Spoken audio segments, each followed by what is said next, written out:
Olá, amigos e amigas, que a graça e a paz de Jesus esteja com cada um de vocês e que todos tenham um belo dia.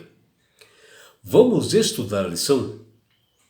E hoje, terça-feira, 30 de maio, a lição 10, ela tem como título Babilônia, o centro da adoração ao sol. A lição de hoje está baseada no livro de Ezequiel, capítulo 8, versículos 16, 2 Reis, capítulo 23, versículos 5 e 11, e Romanos, capítulo 1, versículo 25. E no livro de Ezequiel, capítulo 8, o profeta teve uma visão do templo, no templo de Jerusalém, o templo de Deus. Ele observou que havia 25 cristãos assim de costas para o templo do Senhor, com o rosto para o oriente, E essas pessoas estavam adorando o sol, que fala lá em Ezequiel 8,16. E já o rei Josias, em sua época, destituiu sacerdotes que o rei havia nomeados, que estavam queimando incensos a Baal, ao deus Sol, a Lua e os demais planetas, que fala em 2 Reis 23, capítulo 5 e 11. E o rei Josias, ele retirou até as estátuas de cavalos e que estavam na entrada do santuário e queimou a todos, todos esses carros do culto ao sol, que eram monumentos que eles colocavam lá para cultuar outros deuses, dentro do templo de Israel. E o apóstolo Paulo, em Romanos capítulo 1, versículo 25, ele menciona que cristãos gentios, eles mudaram a verdade de Deus em mentiras, adorando e servindo a criaturas em lugar do Criador. E tudo isto os judeus pegaram de costumes e idolatrias de nações vizinhas, pagãos, que faziam o mesmo, afrontando Deus dentro do templo de Jerusalém. Vejam que absurdo que acontecia, E os povos da Mesopotâmia, a antiga Babilônia, eles eram politeístas, Ou seja, na existência assim de vários deuses, eles acreditavam nisso. E na concepção desses povos, os deuses poderiam assim praticar coisas boas ou ruins aos seres humanos.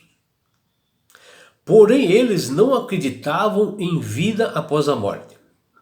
Os deuses da religião da Mesopotâmia representavam os elementos da natureza, como a água, ar, sol e terra.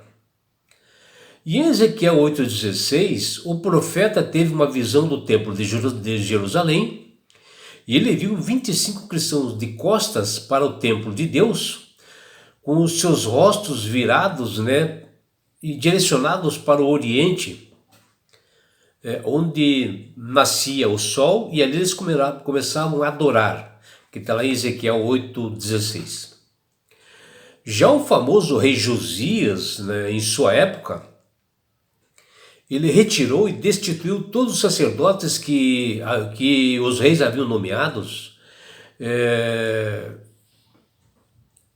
que eles assim, dentro do templo, eles queimavam incensos a Baal, queimavam incensos para o deus Sol, para a Lua e todos os demais planetas, que diz lá em 2 Reis 23, 5 e 11. E o rei Josias retirou todas as estátuas de cavalos na entrada do santuário e queimou todos os carros que eles cultuavam ao sol e que eles dedicavam a esse deus estranho. E o apóstolo Paulo, em Romanos 1, 25, menciona em sua epístola que cristãos gentios mudaram a verdade em mentiras, adorando e servindo a criaturas no lugar do Criador, o qual ele é bendito e eternamente. E vejam, amigos, nós estamos falando da igreja verdadeira que conhecia realmente os mandamentos e estatutos de Deus. E isto era no tempo de grandes profetas e grandes apóstolos, onde eles observavam, né, esses estatutos e mandamentos de Deus na íntegra, né? E Satanás conseguia infiltrar seus agentes dentro da igreja para corromper o povo de Deus e levá-los ao engano, principalmente no quesito de adoração.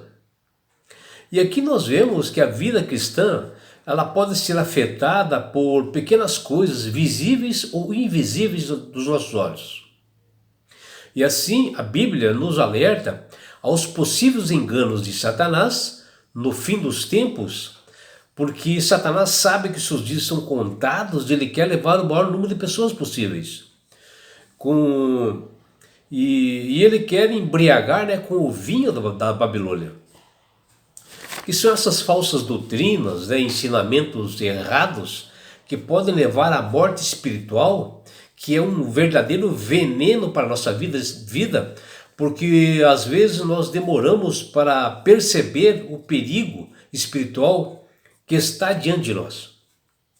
E o apóstolo João nos alerta para os dias de hoje, no tempo do fim, e fala em Apocalipse 17, que ele descreve como um tempo em que os princípios da Babilônia espiritual, incluindo a adoração ao sol, entrariam na igreja nessas concessões, né? Porque quando você fala hoje adoração ao sol, não diretamente ao sol, mas são mudanças de mandamentos de Deus. Por exemplo, o dia de adoração ao grandioso Deus e um dia separado é o sábado. E a besta e essa mulher de escarlate dessa igreja da mentira, igreja do engano, ela mudou o dia de guarda para domingo. E domingo, em inglês, quer dizer Sunday, ou seja, dia de adoração ao sol. Você entendeu? O imperador romano Constantino, que ele atuou no mundo no ano 306 ao ano 337, com suas estratégias assim, políticas, né, religiosas, praticamente fundou a Igreja Católica. Constantino adorava o Deus Sol e muitos pagãos o seguiam, que eram a maioria, e eles tinham grandes contribuições de impostos para o imperador. Isso no quarto século, onde Constantino tornou-se cristão após fazer negociatas e mudou o sábado para domingo, e justamente porque ele adorava o sol, que era universalmente celebrado e era o guia invencível e protetor do imperador Constantino. Tanto é que domingo em inglês, que eu havia mencionado para vocês, quer dizer Sunday, dia do sol, é o seu significado principal. E assim, amigos, nós temos que fazer uma reflexão, né, quanto às nossas práticas de adoração a Deus. Podem ser influenciadas às vezes por costumes de nossos antepassados, de tradições familiares, de culturas de outrora, ou às vezes culturas que estão em torno de nós no dia a dia.